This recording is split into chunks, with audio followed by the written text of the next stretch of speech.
In the vast tapestry of nature, life, and human experience, there lies a deeply unsettling truth. The tiniest of changes can alter the entire course of history. This isn't just poetic exaggeration. It's a central principle of chaos theory, often summarized in the phrase, "A small change can lead to massive consequences." But what does that really mean? How does something so seemingly trivial lead to outcomes that are wildly disproportionate? And please don't forget to subscribe. Imagine dropping a single grain of sand on a towering dune. At first, nothing changes. The sand rests quietly among its countless neighbors. But drop just one more, and the entire slope may shift, cascading downward in an avalanche. The trigger was small, but the result was enormous.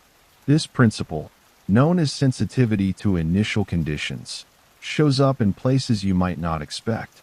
It isn't limited to abstract physics or esoteric math.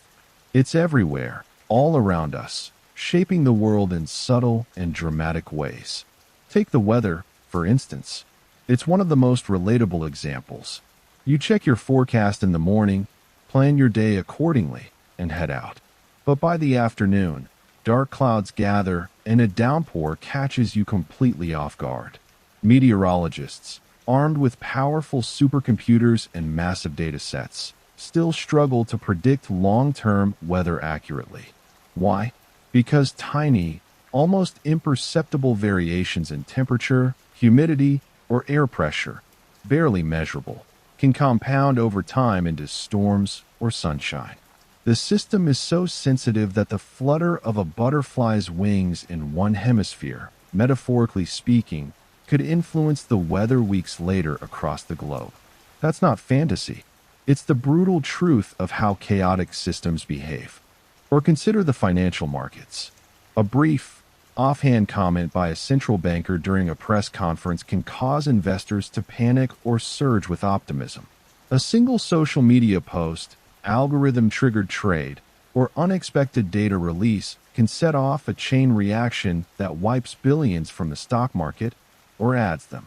What begins as a ripple can grow into a tidal wave, shaking economies and reshaping the financial future of millions. Again, the seeds of the outcome are often so small, so deceptively minor, that they go unnoticed until after the fact. But the implications don't end with weather or Wall Street. Our personal lives are equally vulnerable to this principle. Think about a moment that changed your life. Meeting someone in a coffee shop, a wrong turn that led you to a new city, a random article that shifted your career path. These were not massive, planned events. They were minor choices or chance encounters. Yet their consequences reached deep into the future, altering who you are and what you've become. We often look back on these with awe or disbelief, wondering how such a small thing could make such a big difference. But that's the nature of systems governed by sensitivity to initial conditions. This isn't just a quirk of the universe. It's a law that governs much of how things unfold. And it challenges a deeply ingrained assumption that outcomes are proportional to their causes. We like to believe that big events must have big triggers. It's a comforting idea, rooted in our desire for order and predictability. But the reality is more disturbing and more fascinating. In chaotic systems, a minor deviation early on can lead to wildly divergent outcomes later. Two trajectories that start almost identically can end up worlds apart. And what's even more unsettling is that we often can't tell, in the moment, which details will end up being pivotal. Understanding this principle doesn't just illuminate how the world works. It also gives us insight into how to live. If the world is this sensitive, if small things truly matter, then our actions, no matter how insignificant they may seem, carry weight.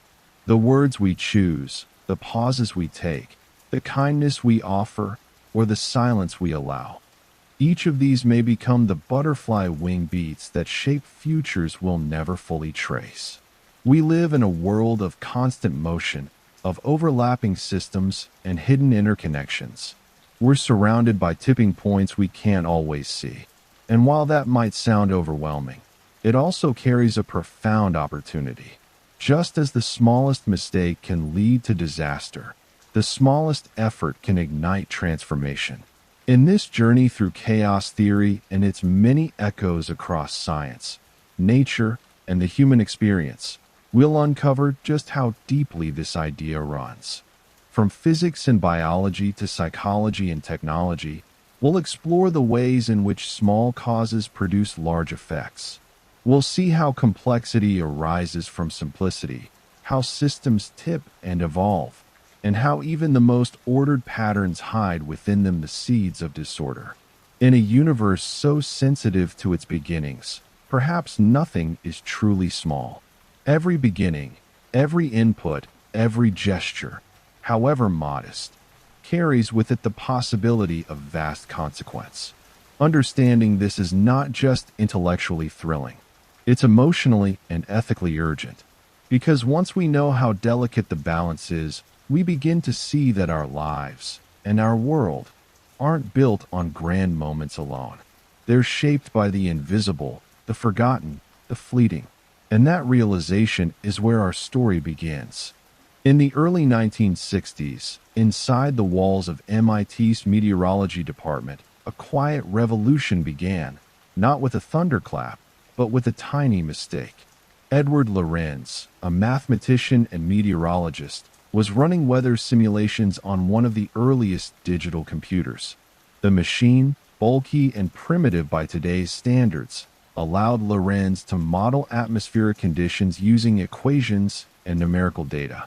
But one day, while trying to recreate a previous simulation, he made a small decision. To save time, he rounded off a number, 0.506127, to just 3 decimal places, 0.506.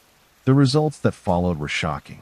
Lorenz expected the output to closely match the previous simulation, but instead, the model's outcome diverged wildly, becoming unrecognizable after a short period.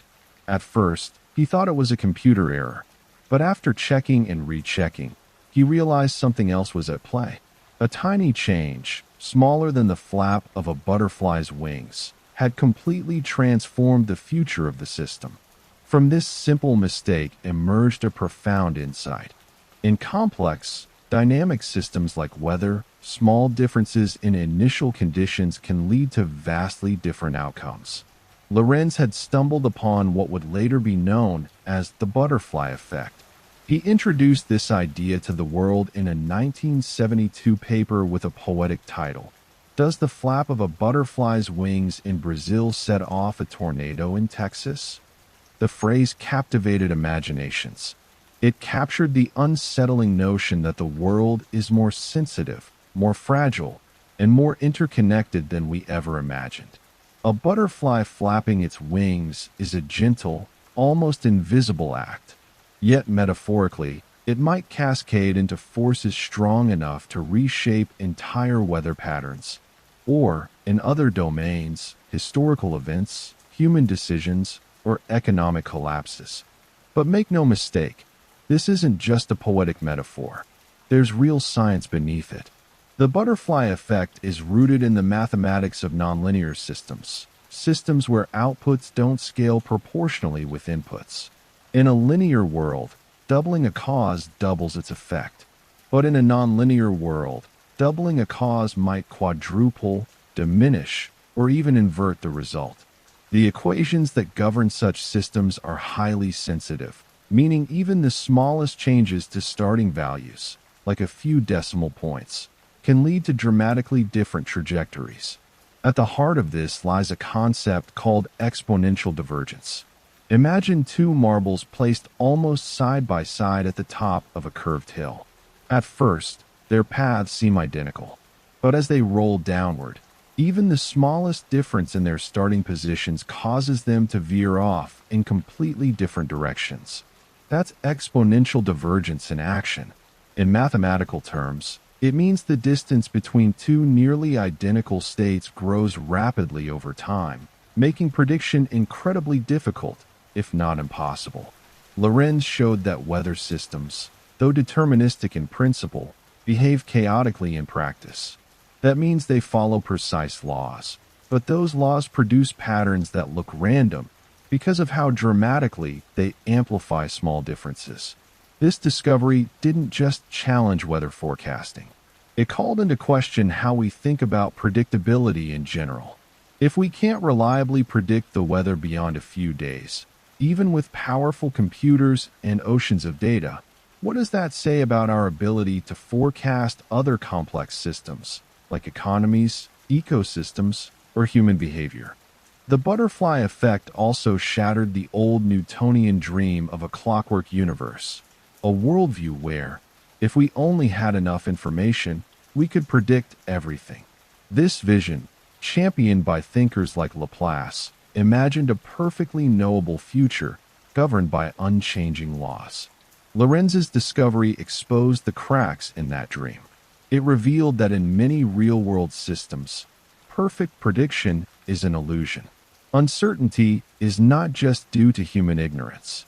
It is baked into the very nature of how complex systems evolve. Since Lorenz's time, the butterfly effect has rippled far beyond meteorology. It's become a foundational idea in chaos theory, a field that explores how order and disorder intertwine in nature. It's influenced scientists, philosophers, and artists alike, appearing in films, novels, and cultural discourse. But its core message remains deeply humbling. The world is far more unpredictable than we'd like to believe, and the roots of massive outcomes often lie in the tiniest of causes. Importantly, the butterfly effect doesn't mean that all outcomes are random or that we live in a world of total chaos. Rather, it means that within deterministic systems, prediction has limits. Beyond a certain point, we can't know precisely where a system will go because we can't know its starting point with infinite accuracy. And without that precision, the future becomes a blur, a fog of infinite possibilities, all diverging from the subtlest of differences. This principle echoes through disciplines. In biology, a single-point mutation can transform a harmless cell into a cancerous one. In sociology, a seemingly minor incident can spark a revolution. In psychology, a few words spoken at the right or wrong moment can redirect the entire course of someone's life. These are all butterflies flapping their wings. We rarely notice them at the time, but they shape us profoundly. What Edward Lorenz revealed was not just a phenomenon in weather, but a deep truth about how systems behave. His work challenged assumptions about control, prediction, and stability, and it offered a new way to look at the world, not as a machine that can be perfectly engineered, but as a living web of interactions where tiny inputs can echo loudly through time and space. The butterfly effect invites us to rethink causality. It asks us to pay attention, not just to the loud, obvious events, but to the quiet beginnings. It reminds us that what looks trivial today may become monumental tomorrow, and it challenges us to approach the world with both curiosity and caution, knowing that our smallest actions may carry consequences we can never fully anticipate. As we move deeper into the realm of chaos theory, we'll see how this sensitivity plays out across nature, society, and even the mind. But the flutter of Lorenz's metaphorical butterfly continues to resonate, whispering that in a nonlinear world, the tiniest breath can stir a storm.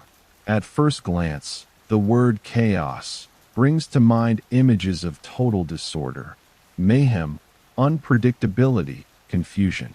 It suggests a lack of pattern, a world without rules. But in the language of science and mathematics, chaos has a very different meaning. Chaos doesn't mean pure randomness. It means intricate patterns emerging from systems that follow deterministic rules, yet produce outcomes so complex they seem almost random to the untrained eye. In chaos theory, disorder is not the absence of order, but the presence of an order so deep, so sensitive, and so nonlinear that it defies easy prediction.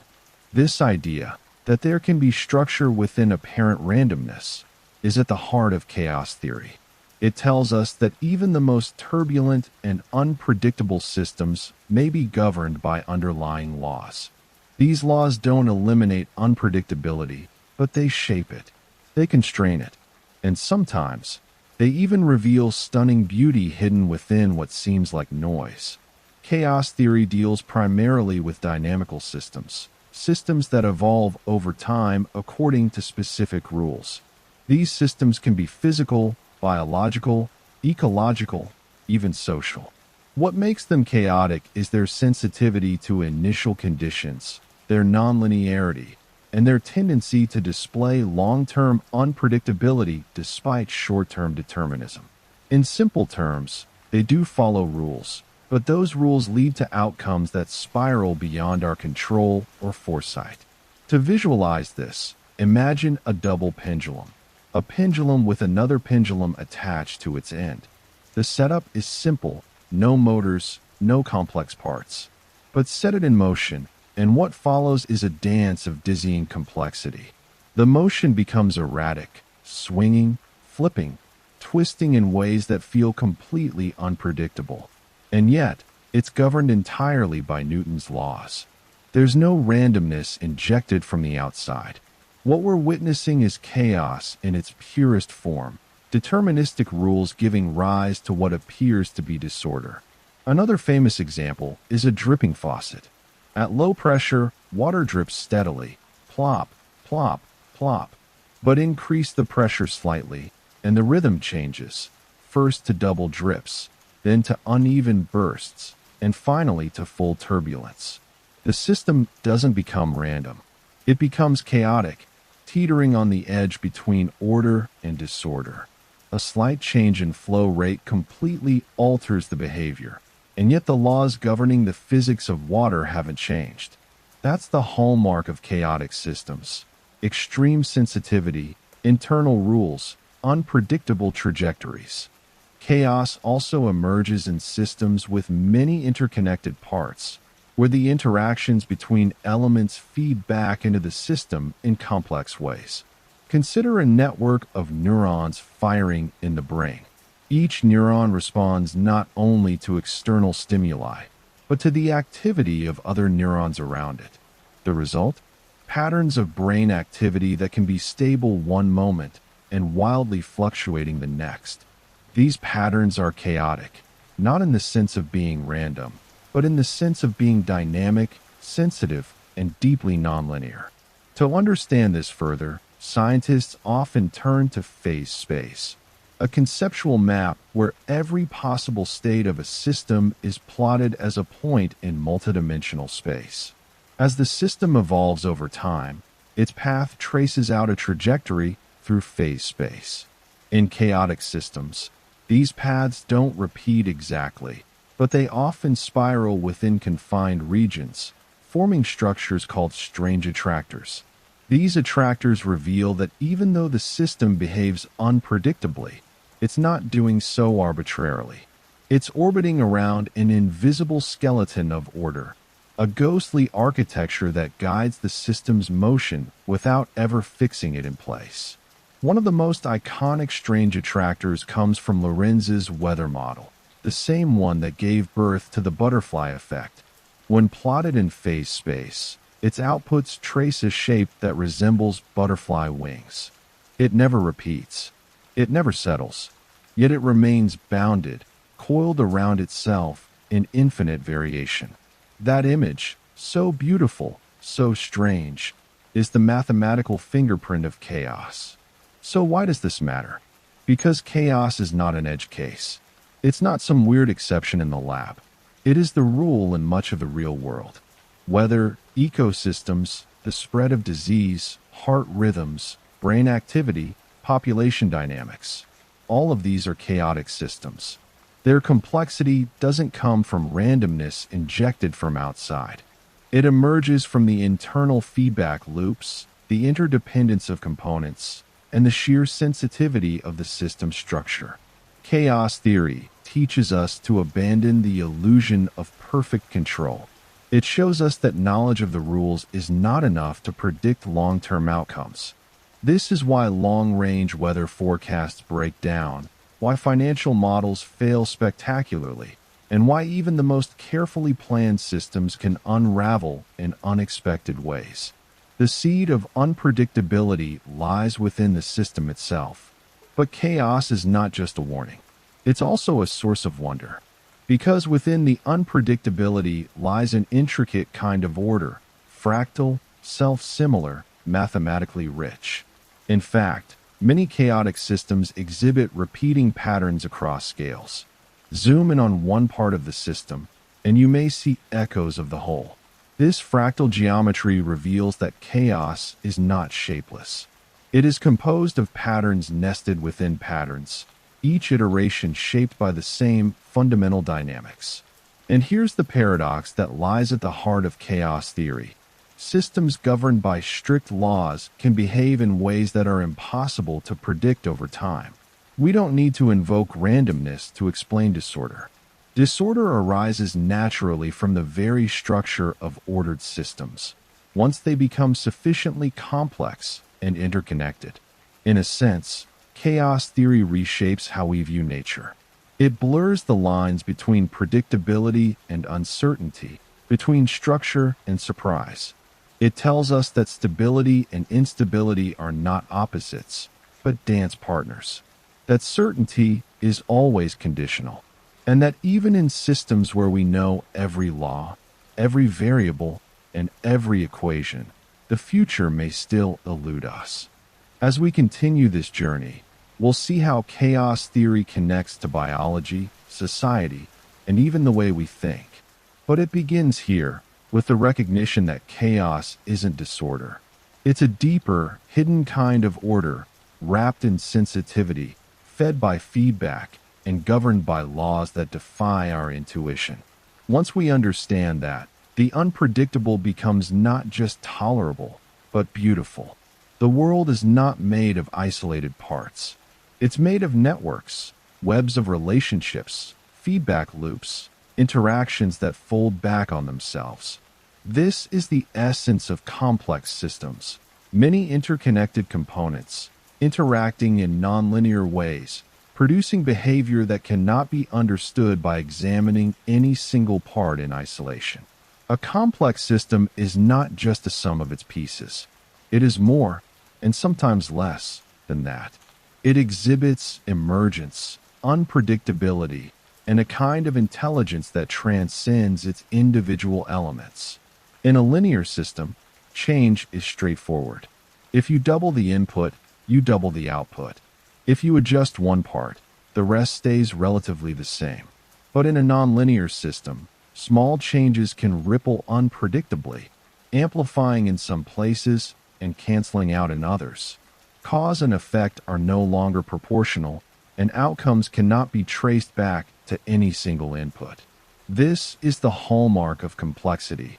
The behavior of the whole cannot be deduced by analyzing the parts alone. And it's not just biology. Societies, ecosystems, economies, all exhibit the same hallmarks of complexity. In an ecosystem, for example, removing a single species can lead to cascading effects across the entire food chain. Kill off too many bees, and you don't just lose pollination. You disrupt plant reproduction, which affects herbivores, which then affects predators. What seemed like a local change becomes a global disturbance. The system is nonlinear, interdependent, and tightly coupled. In complex systems, interactions matter more than components. It's not what things are, it's how they relate. This is why simple models often fail to capture real-world behavior. They strip systems down to inputs and outputs, ignoring the web of connections that defines true complexity. And they assume that by studying parts, we can understand the whole. But emergence tells us otherwise. Emergence is what happens when a system exhibits properties that none of its parts possess individually. A single ant is not intelligent, but a colony can solve problems, build structures, allocate resources, even wage war. A traffic jam is not caused by any one car, but by the interactions between many drivers responding to each other in real time. In these systems, the whole has a logic of its own, one that arises spontaneously from the micro-level rules and relationships between agents. This is what makes complex systems so fascinating and so difficult to control. They adapt, they self-organize, they evolve, but they also resist prediction. You cannot always steer them with a top-down command, because their behavior emerges from the bottom up. That's why managing financial markets, urban infrastructure, or climate systems requires more than planning. It requires understanding the dynamics of complexity itself. And here's where another common misconception needs to be addressed. Complexity is not the same as randomness. A random system has no pattern. A complex system has patterns, but they are layered, nested, shifting, and highly sensitive. Think of a murmuration of starlings, a cloud of birds swirling and folding in midair. Each bird follows simple rules: stay close, match speed, avoid collision. But the resulting movement is fluid, coordinated, and beautiful. It's not random. It's complex. Complexity also challenges the way we think about control and prediction. In a linear world, if something goes wrong, we look for a single root cause. But in a complex system, failures are often systemic. A small glitch in an algorithm can bring down an entire financial platform. A minor miscommunication can lead to a geopolitical crisis. In tightly coupled systems, effects cascade rapidly and boundaries blur. What starts in one part of the system doesn't stay there. It moves, amplifies, rebounds. We're seeing this more clearly than ever in our interconnected world. Social media platforms are complex systems, vast networks of users, algorithms, content, and feedback loops. A single tweet can spark protests. A viral video can reshape political narratives. Platforms themselves evolve in response to user behavior, creating feedback that accelerates and distorts trends. This is not a simple transmission of information. It's a dynamic, living system. The same applies to climate. Earth's climate system involves atmosphere, oceans, ice sheets, forests, human activity, all interacting in nonlinear ways. Tweak one element, like CO2 levels, and the effects ripple unpredictably. Temperatures rise, which melts ice, which reduces reflection of sunlight, which causes more warming. That's a feedback loop. But it's also a window into how tightly linked the system is, and why small changes can have global consequences. In our personal lives, too, we exist within complex systems. Our behaviors are shaped not just by internal decisions, but by cultural norms, family structures, economic pressures, even the design of the technologies we use. We think we are acting independently, but we are embedded in a network of influences, many of which are invisible. Our minds, our relationships, our identities, they emerge from these countless interactions, shaped over time by forces we often don't see. To understand complex systems is to adopt a different mindset, one that values patterns over parts, connections over categories, dynamics over snapshots. It means shifting from a mechanical view of the world to an ecological one, from command and control thinking to systems thinking. And it means accepting that in a nonlinear world, small actions can reverberate unpredictably, sometimes creating transformation, sometimes dissipating into silence. But perhaps most importantly, understanding complexity invites humility. It reminds us that our knowledge is always partial, our predictions always conditional, and our control always limited. Yet it also invites awe, because out of these tangled networks emerge the astonishing patterns of life, mind, society, and nature itself. The study of complex systems doesn't give us certainty. It gives us insight into how the world behaves, how it adapts, and how we might navigate it with care. In the face of unpredictability, it shows us that meaning and coherence still exist, not in any one part, but in the dance of the whole. In complex systems, change doesn't always happen gradually. Sometimes a system can hold steady, stable, predictable, seemingly resilient, until, suddenly, it isn't. It shifts, often irreversibly, into an entirely different state. This phenomenon is known as a bifurcation, a tipping point where the rules of behavior change, and the path forward branches into something radically new. It's a moment of decision, not just for individuals or societies, but for the system itself. And often, these moments arise not from massive disruptions, but from tiny nudges near a critical threshold. To understand bifurcations, imagine heating water on a stove. As the temperature rises, the water remains a liquid, getting warmer and warmer. But at exactly 100 degrees Celsius, something fundamental happens. The water boils. It transforms into a gas. That transition isn't just more of the same. It's a phase shift, a qualitative change in the system's state. The molecules are still H2O, but their relationships to one another have changed entirely. This kind of transformation occurs in all kinds of systems. In ecosystems, a gradual increase in pollution might do little, until one day, a lake flips from clear to toxic. In social systems, tensions can simmer for years, until a single protest or event sparks a revolution. In climate science, the melting of ice sheets might be slow and incremental, until a critical mass is reached and the process accelerates uncontrollably. These are bifurcation points, thresholds at which small changes trigger massive, systemic shifts. What makes bifurcations especially unsettling is their irreversibility. Once a system tips, it often cannot go back, not without enormous effort, and sometimes not at all. A rainforest, once deforested past a certain point, may not regenerate. A political order, once broken, may never return to its previous stability. These are points of no return, where the dynamics of the system have changed too much to simply rewind the tape. In mathematical terms, bifurcations occur when the structure of a system's attractors, the destinations it tends to settle into, change as a parameter shifts. Imagine a ball resting in a valley. As the terrain changes, that valley might flatten, tilt, or even vanish. Suddenly, the ball has nowhere to rest, or it begins to roll downhill into a completely different valley. The ball hasn't changed. The landscape has, and once it's moved, getting it back to its original resting place may not be possible.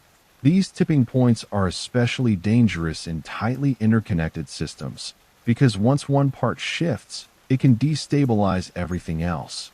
In finance, a single institution's collapse can trigger a global crisis, as we saw in 2008.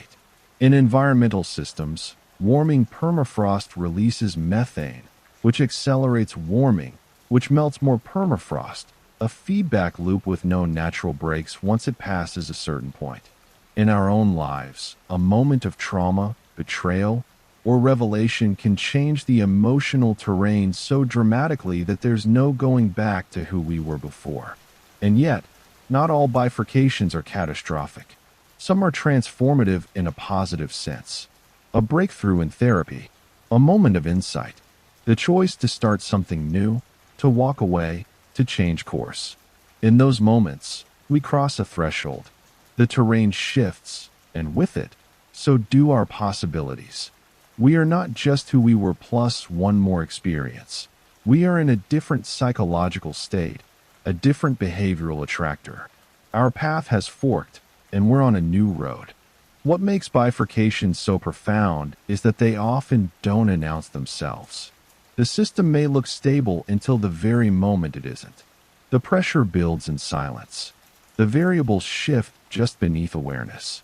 And then, all at once, everything changes. This is why systems scientists and resilience thinkers pay so much attention to early warning signals, subtle indicators that a system is nearing a threshold, slowing recovery from disturbances, rising variance, flickering instability. These signals are like tremors before an earthquake, easy to overlook, but vital to recognize. In personal life, the same is true. The signs of burnout, of relationship breakdown, of creative stagnation, they often build slowly. We ignore them, rationalize them, accommodate them. But then comes a moment when something small, a word, a decision, a missed opportunity, sends the whole structure crashing or evolving. What felt linear suddenly reveals itself as nonlinear. What felt safe becomes fragile. Understanding bifurcations means learning to read the system not just for what it is now, but for where it might be headed. It means recognizing that resilience is not permanence. A stable system is not necessarily a safe one. Sometimes, the very forces that hold a system together also prime it for collapse. And sometimes, the best thing we can do is gently intervene before the tipping point arrives, while change is still possible without catastrophe.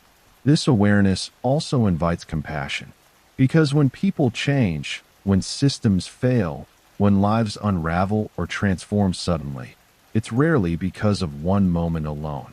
It's the culmination of many pressures, many micro-forces, pushing against a threshold that, until then, had held. What looks like overreaction may, in fact, be bifurcation. What looks like failure may be a necessary shift. What looks like collapse may be the clearing ground for something new. We are all part of systems, psychological, social, ecological, technological, that are constantly approaching, resisting, or crossing thresholds. Sometimes we're aware of them. Often, we're not. But recognizing the dynamics of bifurcation gives us a powerful tool. It helps us know when to stabilize and when to transform, when to hold the line and when to let go. Because in a nonlinear world, not all change is gradual. Some changes come like waves, sudden, sweeping, irreversible. They may feel like rupture, but they may also be the system finding a new balance, a new valley in which to settle. And in that, there is not just risk, but also possibility. Every living system, every ecosystem, every organization and machine, every society and body and brain, is shaped by a set of invisible forces that govern how it behaves over time. These forces are called feedback loops, self-reinforcing or self-regulating cycles that push a system toward growth, balance, instability, or collapse. At the core of every complex system, you'll find these loops, looping energy, information, or behavior back into the system itself, altering its future path. Feedback loops come in two main types, positive and negative. But don't be misled by the names. Positive doesn't mean good, and negative doesn't mean bad. These terms refer to the direction of the feedback, not its value or morality. A positive feedback loop amplifies change. It pushes a system further in the direction it's already moving. Once triggered, it builds on itself, gaining momentum with each cycle. Think of a microphone too close to a speaker. The mic picks up sound, sends it to the speaker, which plays it louder, which the mic picks up again, and suddenly you have a deafening screech. That's positive feedback in action. The more it happens, the more it intensifies. This same principle applies across all kinds of systems. In economics, rising stock prices attract more investors, which pushes prices even higher, attracting more investors still, until a bubble forms. In climate science, melting Arctic ice reduces the Earth's ability to reflect sunlight, causing more heat to be absorbed, which melts more ice. In the human body, the release of oxytocin during childbirth intensifies uterine contractions, which causes more oxytocin to be released, accelerating labor until the baby is born. Positive feedback is what makes certain changes accelerate quickly, often unpredictably. It creates runaway effects, tipping points, and cascades. It's why a small rumor on social media can turn into a global scandal within hours. It's why financial markets crash overnight. And it's why minor ecological shifts can spiral into irreversible collapse. But not all feedback loops destabilize. Some keep things in check. These are negative feedback loops, self-correcting processes that push systems back toward equilibrium. They resist change and promote stability. Your body temperature, for instance, is regulated by negative feedback. When you overheat, you sweat to cool down. When you're too cold, you shiver to generate heat. The body adjusts, always seeking balance. Thermostats work the same way. If the temperature rises above the set point, the system turns off the heater. If it falls below, the heater turns back on. These loops maintain a kind of homeostasis, a steady state where fluctuations are dampened instead of amplified. In ecosystems, predator-prey relationships often involve negative feedback. Too many rabbits? Foxes thrive. But as foxes increase, rabbit populations decline, leading to fewer foxes, allowing rabbit numbers to recover. The system oscillates, but stays bounded. The loop is self-regulating. Even in human behavior, we see this. You stay up too late, feel terrible the next day, and go to bed earlier the following night. That's negative feedback. It teaches. It stabilizes. It helps prevent overshoot. But here's the catch. Feedback loops are not always enough to keep systems stable, especially when positive loops dominate, or when delays cause a system to overshoot its limits.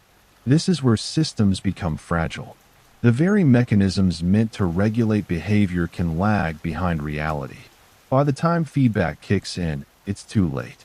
Take economic bubbles. When markets rise irrationally, warning signs may emerge: sky-high valuations, speculative behavior. But as long as positive feedback dominates, the cycle continues. Eventually, reality catches up. The bubble bursts. But by then, the system has already absorbed enormous risk. The feedback was too slow or too weak to prevent collapse. Or consider climate change. The Earth has negative feedback loops, like increased cloud cover that reflects sunlight. But as carbon accumulates and warming continues, positive feedbacks begin to overwhelm the stabilizers. Melting ice, thawing permafrost, rising sea levels, all amplify the original warming. The system shifts, and once certain thresholds are passed, self-regulation can no longer bring it back. In personal lives, too, feedback loops shape our behaviors. Positive feedback can reinforce bad habits or addiction. Each time you give in, the desire grows stronger. Negative feedback can help correct course, but only if you're attuned to it. The challenge is, we often ignore feedback until it becomes impossible to miss. By then, the loop has done its work and change is much harder. This is why feedback loops matter, not just scientifically, but ethically. They teach us that systems are not passive. They respond to themselves. They evolve, and their behavior is not always linear or logical. Often, the effects we see are not the result of one-time events, but of repeated cycles feeding back into themselves. Importantly, feedback loops don't act in isolation. Most systems have multiple loops running at once, interacting, competing, combining. A system might have a positive loop driving growth and a negative loop trying to regulate it. Depending on which dominates and when, the outcome can be stability, transformation, or collapse. Think of a hormonal cycle in the body. Estrogen levels rise, triggering a chain of events that eventually stop the rise. But if one hormone gets thrown off by stress, disease, or external chemicals, the loop can malfunction. Suddenly, balance is lost. The body behaves unpredictably. Illness follows. In organizations, feedback loops exist in communication, culture, and decision-making. A good leader listens to negative feedback, adjusts, and the organization thrives. A poor leader surrounds themselves with positive feedback only, praise, agreement, flattery, and the organization becomes blind, brittle, and vulnerable to collapse. The health of any system depends not just on the presence of feedback loops, but on their sensitivity, timing, and balance. Too little feedback, and systems drift. Too much, and they spiral. Too slow, and they miss the chance to adapt. To live wisely in a world of feedback is to pay attention. To notice when the system is telling you something, whether it's your body, your business, your planet, or your relationships. It means understanding that every action loops back. Every output becomes a new input. Every system listens to itself and either corrects or intensifies its direction. Feedback loops remind us that change is rarely isolated. It's part of a pattern, part of a rhythm, part of a living cycle.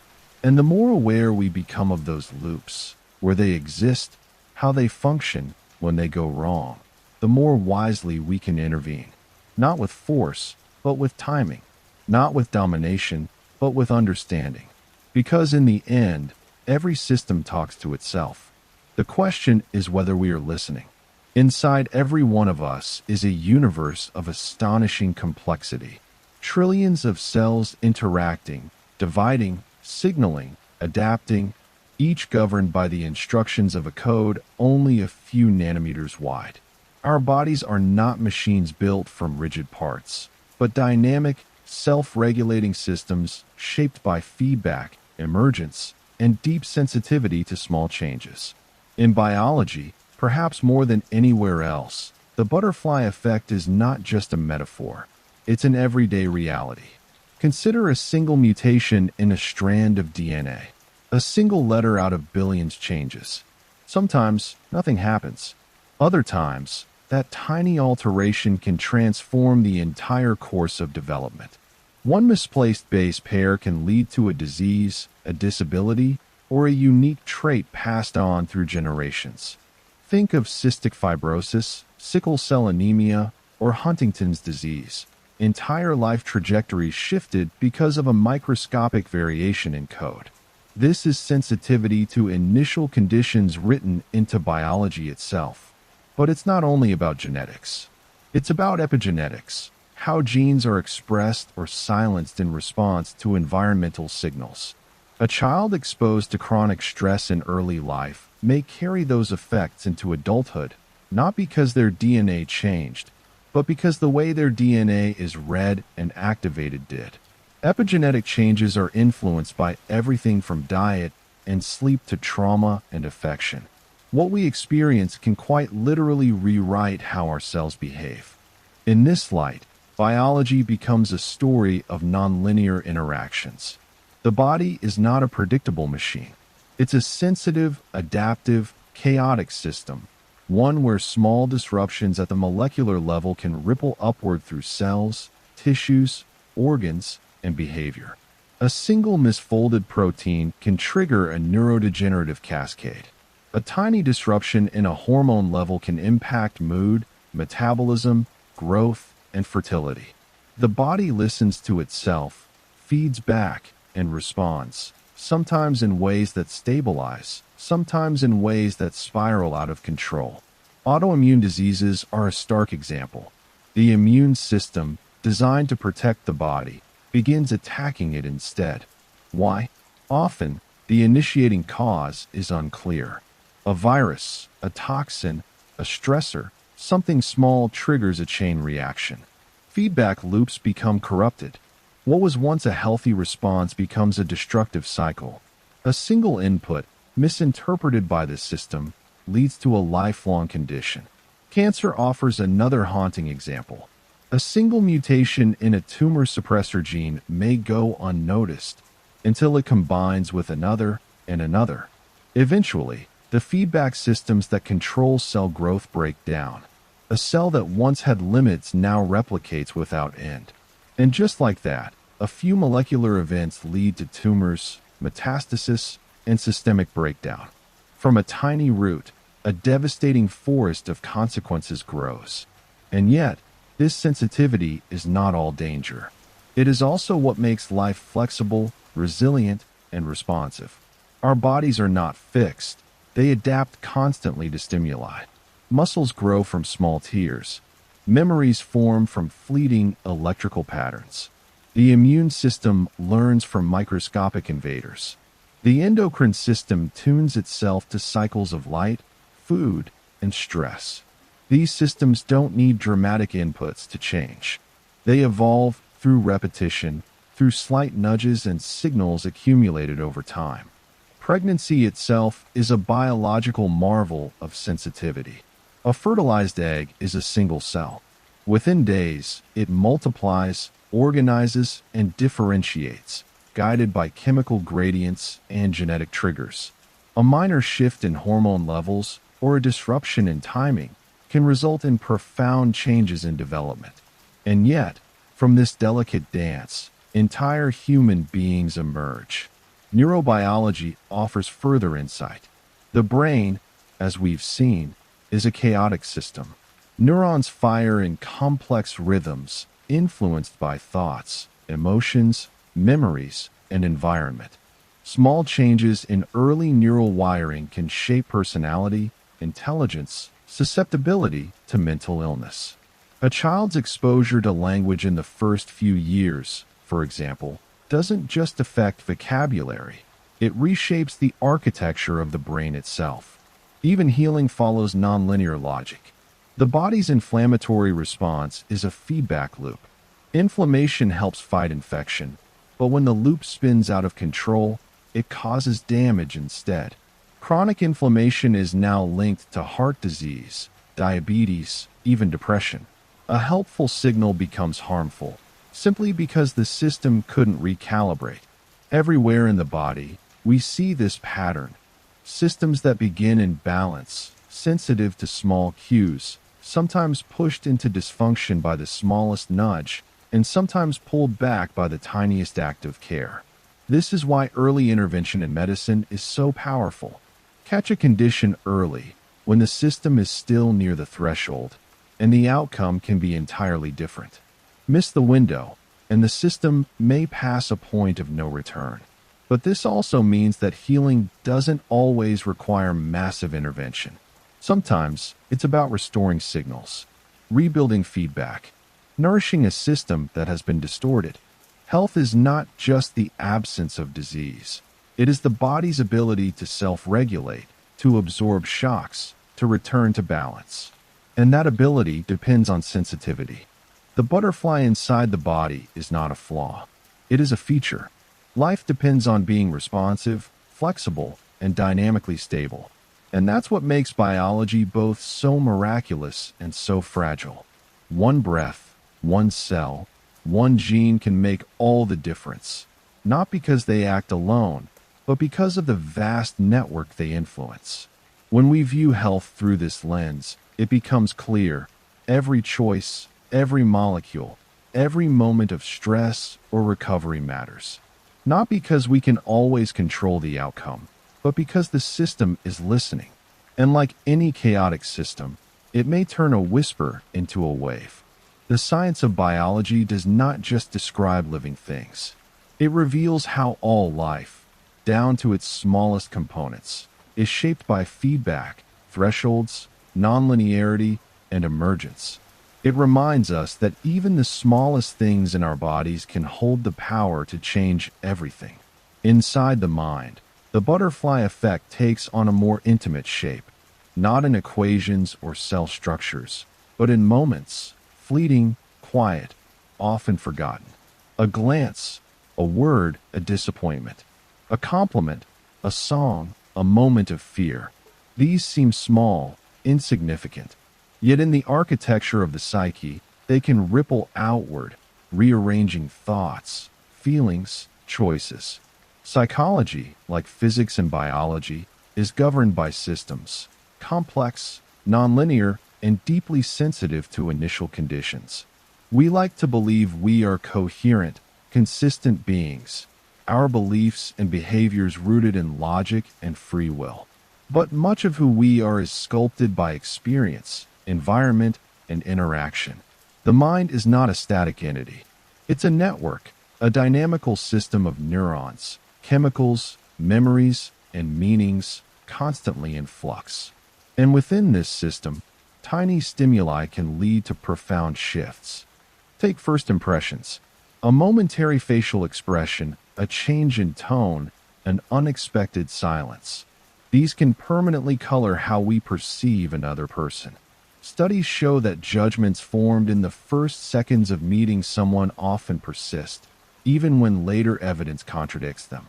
Our minds create narratives quickly, and once a path is chosen, we rarely go back to question it. One word out of place can alter an entire relationship. Or consider micro-triggers, seemingly harmless events that suddenly provoke intense emotional responses. A smell, a sound, a gesture might activate a memory buried deep in the subconscious. A person who appears calm and functional one moment may suddenly feel overwhelmed without even knowing why. These aren't overreactions. They're complex emotional feedback loops, set in motion by tiny inputs and powered by histories the conscious mind barely remembers. Trauma is perhaps the clearest example of psychological sensitivity. One experience, an accident, a betrayal, an act of violence, can imprint the brain in ways that echo for years. And it doesn't always require extreme circumstances. Sometimes it's a pattern of small neglects, small exclusions, small wounds that accumulate. Over time, they push the system past a threshold. The result may be anxiety, depression, addiction, avoidance, or emotional numbing. Not because of one single moment, but because of a long chain of butterfly wings flapping in silence. But this sensitivity cuts both ways. Just as a small wound can grow, so can a small kindness.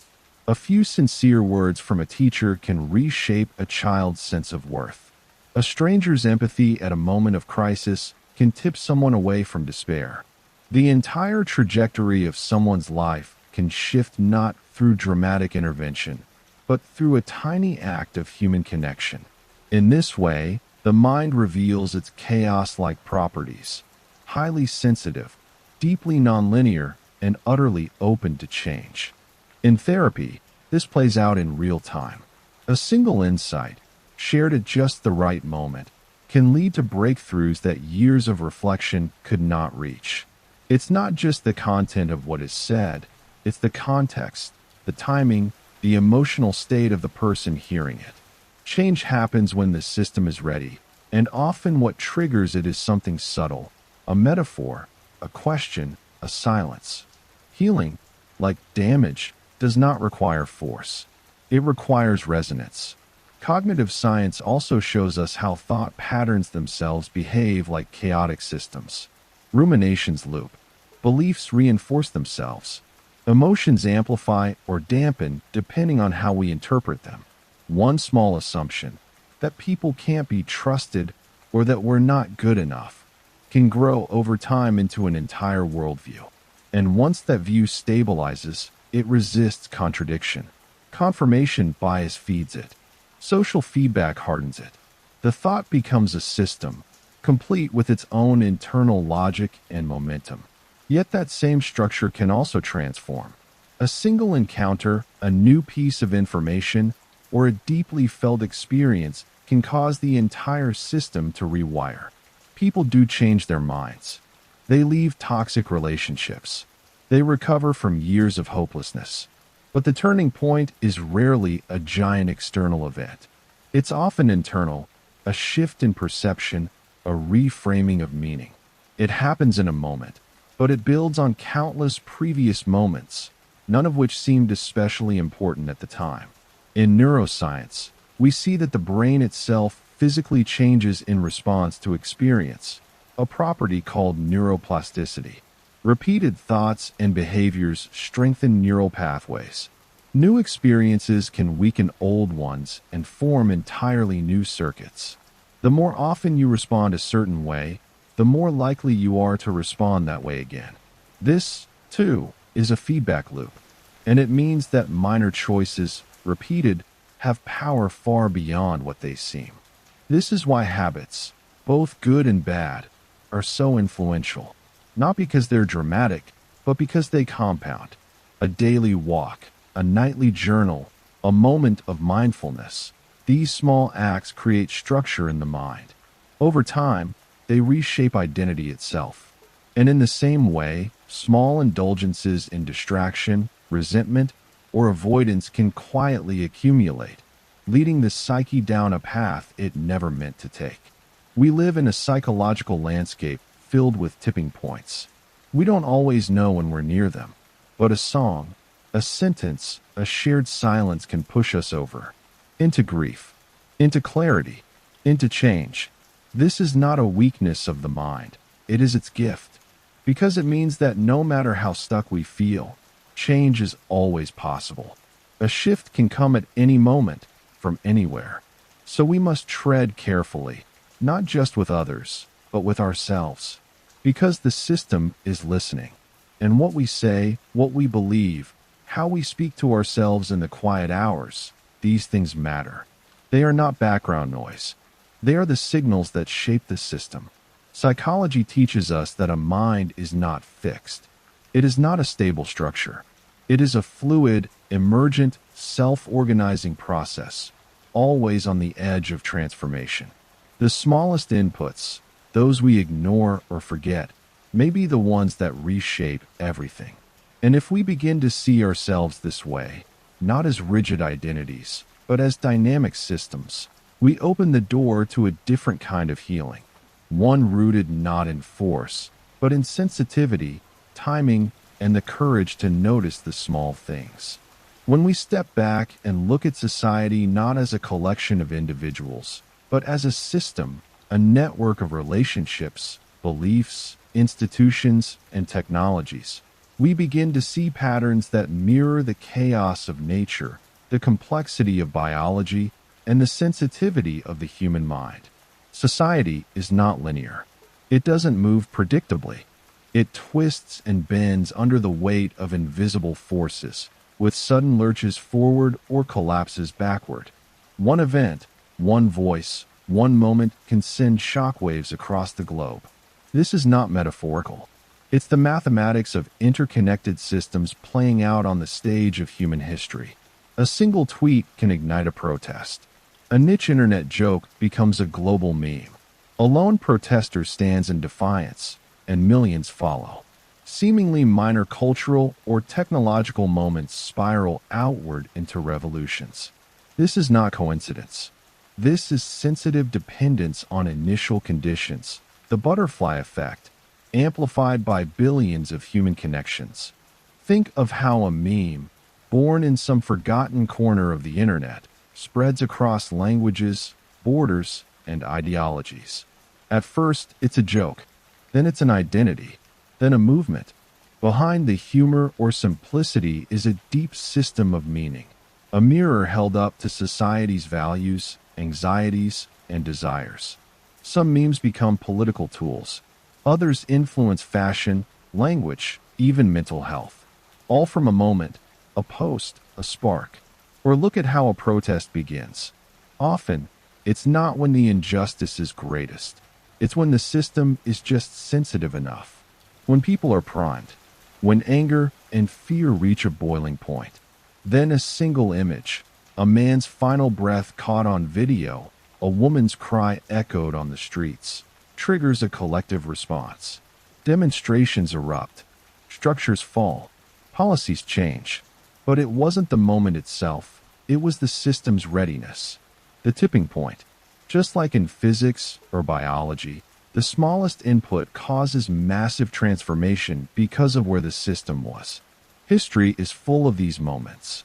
Franz Ferdinand's assassination in 1914 seemed like a small, localized event. But it triggered the First World War, not because of what happened, but because of the complex web of alliances, fears, and ambitions that had already reached critical mass. The shot was the spark, not the cause. The war was waiting to happen. The system was primed. Or think of the Arab Spring. A street vendor in Tunisia sets himself on fire in protest of corruption. His name is Mohamed Bouazizi. His action was tragic, but it lit a fire that swept through nations: Egypt, Libya, Syria. Governments toppled. Lives changed forever. Again, it wasn't just the act, it was the landscape. The discontent, the hopelessness, the systemic strain. One act, cascading through global networks. Modern technology has only accelerated this sensitivity. Social media, real-time communication, and global interdependence mean that a single innovation, glitch, or idea can ripple outward with speed that once took years or decades. A viral video can ruin or redeem reputations overnight. A trend on TikTok can shift how millions think, eat, vote, or dress. Algorithms, designed to optimize engagement, create echo chambers where a tiny opinion can amplify into dogma, where misinformation can metastasize into ideology. Economies behave similarly. The collapse of a small firm, the downgrade of a national credit rating, or a single change in interest rates can ripple across global markets. The 2008 financial crisis began with defaults in the U.S. housing sector. It ended with bank collapses, austerity measures, and political upheaval around the world. The system was vast and interconnected, and it was sensitive. Even pop culture shows the signature of chaotic behavior. A little-known artist suddenly becomes a global icon. A fringe aesthetic turns mainstream. Social narratives twist and turn, reacting to feedback. What's praised, what's condemned, what's ignored. Cultural taste doesn't shift slowly or linearly. It leaps, fractures, evolves. Society, like weather, doesn't follow a script. It responds to internal feedback, trends, ideas, reactions, and external shocks, disasters, discoveries, revolutions. Sometimes it stabilizes, sometimes it spirals. There is no formula to predict exactly when a tipping point will occur, but it always comes from an accumulation of tiny pressures until one final push collapses the balance. We also see emergence, patterns and structures that arise from the interaction of many small parts. Social movements form from individual voices. Economic shifts emerge from countless small purchases, preferences, and fears. Language itself evolves not by decree, but by use. And none of it is random. It's patterned, but unpredictable. Meaningful, but not centrally controlled. It's the mark of a complex adaptive system. This means we should stop looking for single causes behind massive social changes. The search for the one reason something happened, why a war started, why a political movement rose, why an idea went viral, is often misleading. What we're seeing are phase transitions. The sudden shift of a system that has been quietly building toward instability. Like a pot of water, still until the instant it boils. The last degree of heat gets the credit, but the whole system made it inevitable. And perhaps most importantly, this also means that any small action, any small voice, can matter. You don't need to be a world leader to affect the world. A letter, a post, a choice to speak out. It can be the flap of wings that changes everything. Not because it acts alone, but because it joins a larger system, a network already quivering with possibility. To understand society as a chaotic system is to embrace humility. We can't always predict outcomes. We can't control the world with precision, but we can influence it with awareness, with timing, with a deep respect for the hidden forces at play. The tiniest social signal may become tomorrow's revolution. The smallest injustice may ignite change. The quietest voice may echo across generations. Society doesn't run on linear rules. It runs on feedback, emergence, nonlinearity, and thresholds. It is fragile and powerful all at once. And we are not outside of it. We are inside it, shaping and being shaped by every word, every silence, every moment. In a world wired by code and powered by data, the butterfly effect doesn't just echo through weather or society.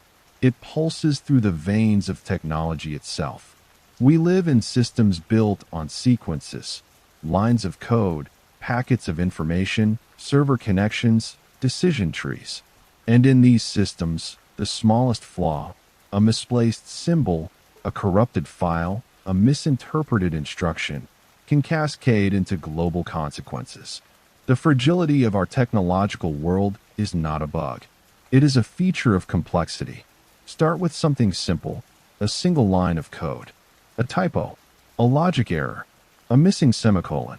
These are trivial things, invisible to most, but they can crash an entire website, stall a banking system, or ground a fleet of aircraft. One line in millions, one mistake among billions of operations per second, yet the system depends on that one piece working flawlessly. There's no room for error when everything is interdependent. In 2012, Knight Capital Group lost $440 million in just 45 minutes due to a coding error in their trading algorithms. One software deployment went wrong, unleashing a flood of unintended stock trades. No malicious intent, just a mistake. A butterfly in the code that tore through the financial jungle. Or consider the 2003 blackout in the northeastern United States and parts of Canada. The root cause?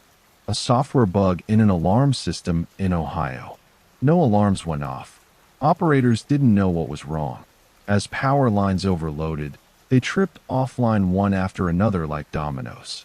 What began as a small oversight became one of the largest blackouts in history, affecting 55 million people, disrupting transportation, healthcare, and communication. These are not outliers. They are reminders. Our digital infrastructure is a tightrope walk of precision over a canyon of complexity. And as our systems grow more automated and interlinked, their chaotic potential grows.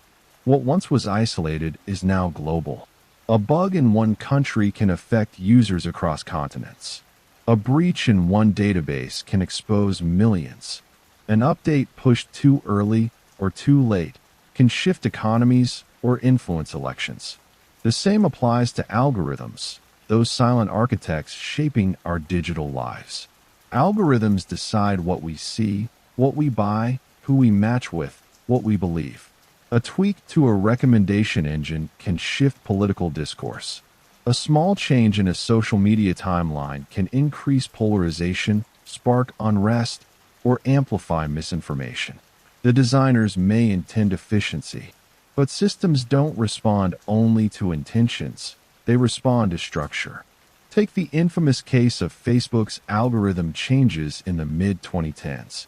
Intended to prioritize meaningful interactions, the tweak inadvertently fueled outrage-based content, disinformation, and echo chambers. The butterfly flap was technical, the storm was social and political, and it wasn't predictable because complex systems rarely are. Information itself behaves chaotically in our digital age. A single tweet can go viral, reshape public opinion, start a movement. And yet, truth and falsehood travel the same pipelines. An AI-generated image or deepfake can fool millions before fact-checkers even notice. Small lies, when amplified by enough shares and retweets, become massive narratives. And once they gain momentum, they resist correction. The path they take is nonlinear. The impact, exponential. This fragility is not limited to software. Hardware systems, too, follow chaotic patterns. A single sensor glitch in an autonomous vehicle can cause an accident. A chip defect can destabilize entire supply chains. In global networks like air traffic control, telecom, or GPS, a tiny misalignment in timing, just milliseconds off, can create cascading failures across continents. Even geopolitics is now vulnerable to digital chaos. A rogue script, a compromised password, a shadowy intrusion. These can cripple infrastructure, leak state secrets, or trigger military responses. Cyber attacks don't need armies, they need access. And once they enter the system, their effects are hard to trace and even harder to stop. The battlefield is now made of servers and silicon, and it only takes a digital whisper to cause a geopolitical roar. We are not powerless in the face of this, but we are often unaware. We imagine technology as stable, logical, controllable. But beneath the user interface is a world of feedback loops, branching logic, real-time adaptation, and emergent behavior.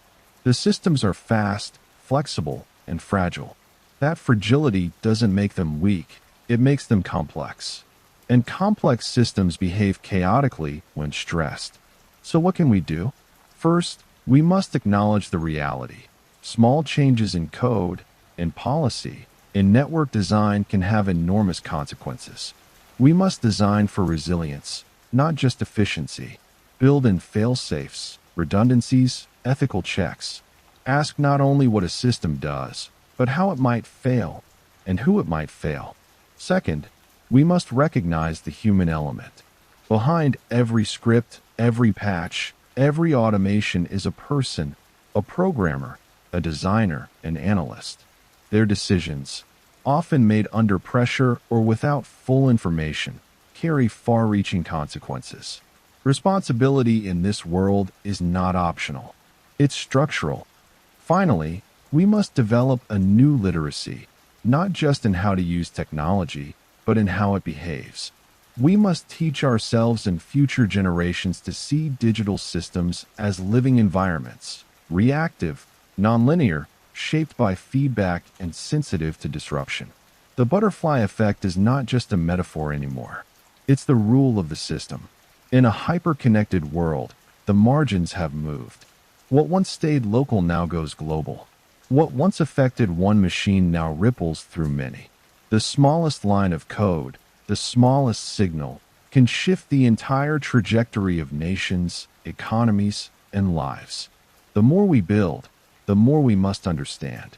Complexity is not our enemy, but ignorance of it is. In technology, as in weather, biology, and society, we don't always get second chances to fix the flap that caused the storm. To understand chaos, to truly see it, not just sense its effects but grasp its nature, we must turn to the language it speaks most clearly, mathematics. At first, this might seem counterintuitive. Chaos feels messy, spontaneous, wild. Mathematics feels clean, structured, ordered. But this contrast is exactly what makes the connection so powerful. Because within the language of numbers and equations, chaos isn't just noise.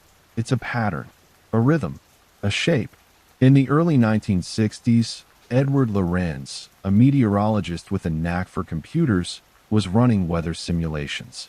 One day, to save time, he re-entered data from a previous run but rounded one number ever so slightly. What should have been a tiny difference, something no human would notice, led to a completely different outcome.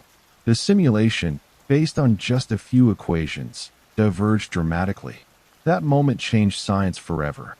From that experiment came the Lorenz equations, a simple set of three nonlinear differential equations. They describe convection in the atmosphere, but their influence reaches far beyond weather. When graphed, these equations didn't produce straight lines or smooth curves. They produced something strange and beautiful, a looping, swirling pattern that never repeats and never resolves. It became known as the Lorenz attractor, and it is one of the first true visualizations of chaos. The Lorenz attractor looks like the wings of a butterfly. Appropriate, considering Lorenz's famous metaphor about a butterfly flapping its wings and changing the weather. But more importantly, the attractor shows that even systems governed by strict mathematical rules can behave unpredictably. They don't spiral out into randomness. They hover in structure, but never settle. This is the essence of deterministic chaos, governed by rules, yet impossible to predict in the long term. This discovery was not just aesthetic, it was a revelation. It meant that many of the systems we thought we understood, weather, economics, biological rhythms, even planetary orbits, could harbor deep instability, not from noise or errors, but from the nature of the equations themselves. Order and disorder weren't opposites. They were interwoven. Another mathematical tool used to explore chaos is the concept of phase space. Phase space is like a multidimensional map of a system's possible states. Imagine tracking the position and speed of a pendulum. Each combination of position and speed is a point in phase space. As the pendulum swings, its path draws a curve. In a simple system, Like a perfectly frictionless pendulum, this path is a loop. But in more complex systems, say a double pendulum or a weather system, the path becomes tangled, fractal, sensitive. One small nudge sends it into an entirely new trajectory. Speaking of fractals, these are perhaps the most stunning visual expressions of chaos. Fractals are self-similar structures. No matter how far you zoom in, you see the same pattern repeating again and again at every scale. The most famous example is the Mandelbrot set, named after mathematician Benoit Mandelbrot. It is generated by a deceptively simple equation, ZZ superscript 2 plus C. Yet when plotted visually, it creates a boundary of infinite complexity. Spiral arms, lightning bolts, floral loops, nested shapes, all bursting from a single rule. Fractals are more than mathematical curiosities. They are the geometry of nature, the branching of trees, the jagged edge of coastlines, the veins in leaves, the structure of lungs, the distribution of galaxies. All chaotic, all patterned, all fractal. Nature, it seems, doesn't draw with smooth Euclidean lines. It paints with recursive, sensitive, infinitely detailed strokes. This convergence of chaos and mathematics also helps us confront one of the most important questions. Can we predict the future of complex systems? The answer is yes and no. In the short term, yes. We can model weather for a few days. We can simulate population dynamics or the spread of disease for a while. But as time stretches, uncertainty explodes. Tiny errors in measurement, too small to detect, get amplified. We can't measure the initial conditions perfectly, so our forecasts degrade. Not because of bad data, but because of fundamental limits. This is called sensitive dependence on initial conditions, the hallmark of chaos. Mathematically, it means that two nearly identical starting points will diverge exponentially over time. It's not just that we don't know what will happen. It's that we can't know, even with perfect equations. This limit is baked into the math. Yet even in this uncertainty, we find structure. Strange attractors like Lorenz's show us the shape of a system's behavior, even if we can't predict the exact path. We can understand its boundaries, its tendencies, its potential for turbulence or stability. We can't say where a leaf will fall in the wind, but we can describe the wind. Chaos also reveals period-doubling bifurcations, a route to chaos in dynamical systems. As a system's parameters change, say, the strength of a force or the rate of growth, it can transition from stable to periodic, to doubling, to fully chaotic. This progression has been observed in dripping faucets, electrical circuits, and even population models. Again, all driven by math, and all deeply sensitive to starting conditions. With modern computing, we've taken these mathematical insights and turned them into simulations. We model economies, ecosystems, climate systems. We visualize attractors and fractals in stunning resolution. We see how simple rules generate complex results. But with this power comes humility. These models are not crystal balls. They're maps of possibility, not certainty. Mathematics doesn't tame chaos. It reveals it. It shows us where structure hides inside unpredictability, and where unpredictability hides inside structure. It allows us to glimpse the deep truth that chaos is not the enemy of order. It is what happens when order becomes sensitive, reactive, and alive. In a world shaped by complexity, in weather, biology, society, technology, math is not just abstract. It is a lens, a microscope, a telescope. Through it, we don't just solve for X. We witness the edge of what is knowable. And just beyond that edge, we see the pulse of chaos. Chaos isn't just a scientific concept. It's a mirror held up to the deepest questions we ask about life, about meaning, about choice. At the heart of chaos theory lies an unsettling paradox. Systems governed by deterministic laws, clear, unchanging rules. can still behave in ways that are wildly unpredictable. That tension touches the core of age-old debates in philosophy, ethics, and even theology. Are we truly in control of anything? Do we have free will? Or are we caught in a web of cause and effect so intricate that even freedom is just an illusion? Start with determinism. In a purely deterministic universe, every effect has a cause. Every outcome is the result of prior conditions. If you knew the position of every atom at a given moment, you could, in theory, predict the entire future. This idea, popularized by thinkers like Laplace, shaped science for centuries. But chaos theory shattered the comfort of that vision. It said, even if the universe is deterministic, predictability has limits. Because in complex systems, the tiniest variation at the beginning makes a massive difference in the end. This is not a loophole in determinism. It's a rebuke to simplistic versions of it. We cannot perfectly know the starting conditions of any real-world system. Our tools are imprecise. Our observations are fuzzy. And so, even in a clockwork universe, we live inside the fog.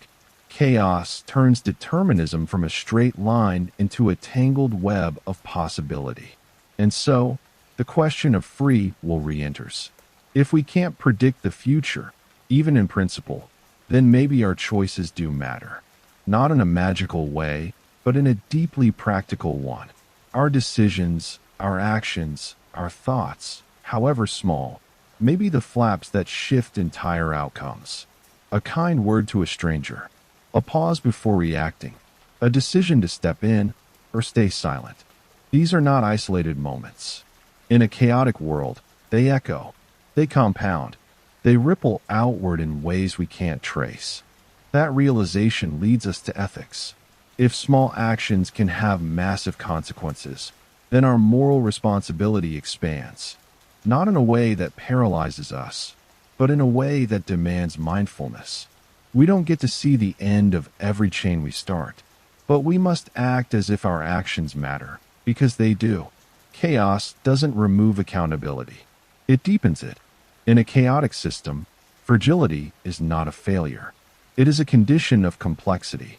Living systems are fragile because they are sensitive. Societies are unstable because they are responsive. Ecosystems teeter on balance because that very balance is what allows for life.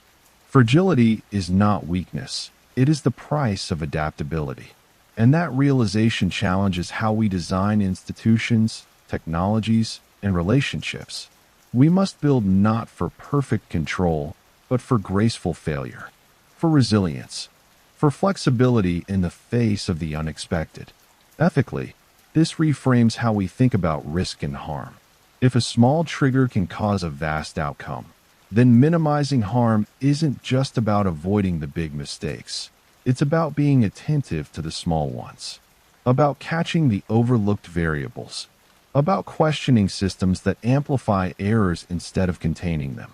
A misinformed algorithm, a biased assumption, a reckless experiment.